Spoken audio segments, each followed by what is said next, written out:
Brunei সত্যি এমন দেশ, রাস্তাঘাটে কোনো মানুষজন আপনি হাঁটতে দেখবেনই না, একেবারেই নাই। তো আমাদের গাড়ি আসতে একটু দেরি হবে বিদায় ভাবলাম যে এই মসজিদে নামাজ পড়ি, নামাজ পড়ে তারপরে যাই। তো আমাদের ড্রাইভার সাহেব আসতেছে।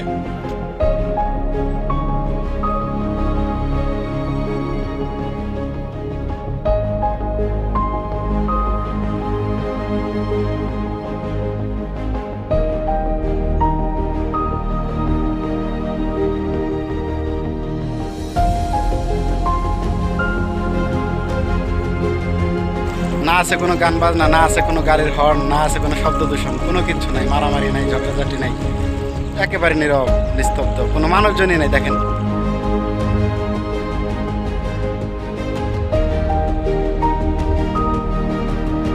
যত দূর যাবেন কোনো মানুষ পাইবেন না আপনি, মানে হঠাৎ দুই একজন।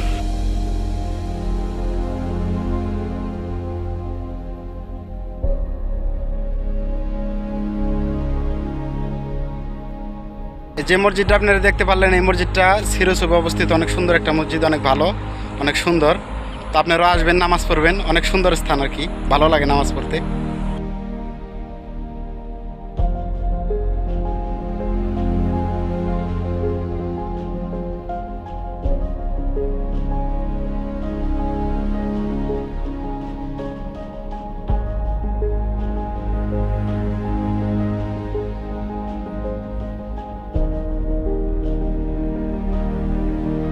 এখন ব্রুনাইতে নিয়ম কানুন অনেকটাই চেঞ্জ, বাংলাদেশের যে ছাত্র আন্দোলনের কারণে বা বিভিন্ন সমস্যার কারণে, আর বয়সেলের মাধ্যমে এখন লোক আসতেছে। তাছাড়া সম্ভবত যারা অনেক আগে জমা দিয়েছেন তারা আসতে পারবেন, কিন্তু নতুন করে লোক কোনো আসার মতন ব্যবস্থা এখন আমার জানা মতে নাই, অনেকের কাছে শুনছে আর কিরকম।